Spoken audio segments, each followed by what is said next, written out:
What separates survival from extinction when you don't have claws, fangs, or speed? 3 million years ago, on the African savanna, a hominid was about to learn the answer in the most brutal way possible. He sleeps, tired of a journey through the dry grass. Then the silence is broken. Birds burst from the tree above in desperate flight. He awakens in pure terror.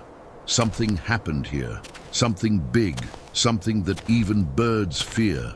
On the earth, cracked by the sun, impossible to ignore. Footprints, 3 fingers, deep, fresh.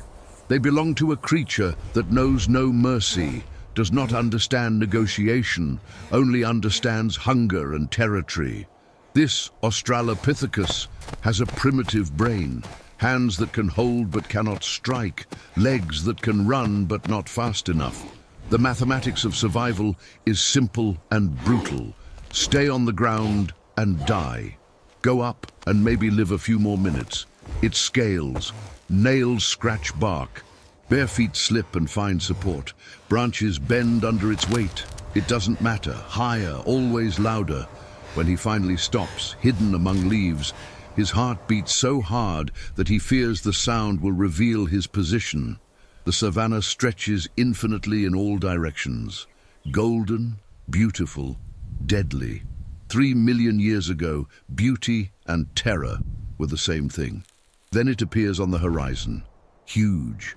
A prehistoric ostrich with muscular legs that traverse the plain like living columns. The neck rises high, the head turns, the eyes sweep the landscape.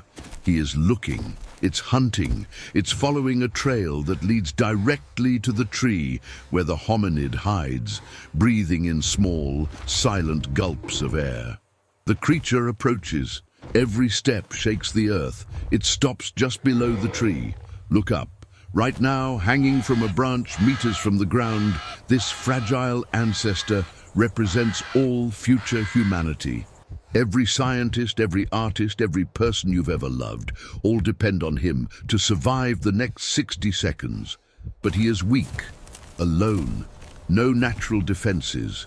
Why did it survive when millions of other stronger, faster, more adapted creatures became fossil dust? The answer arrives like silhouettes on the horizon. More hominids, a group, and in front, defying all logic of survival, a pregnant female. Prominent belly, careful but determined steps. Why risk 2 lives following the footprints of a deadly predator? Why would an entire group expose itself to danger for a single member? The answer lies in what happens when they finally meet.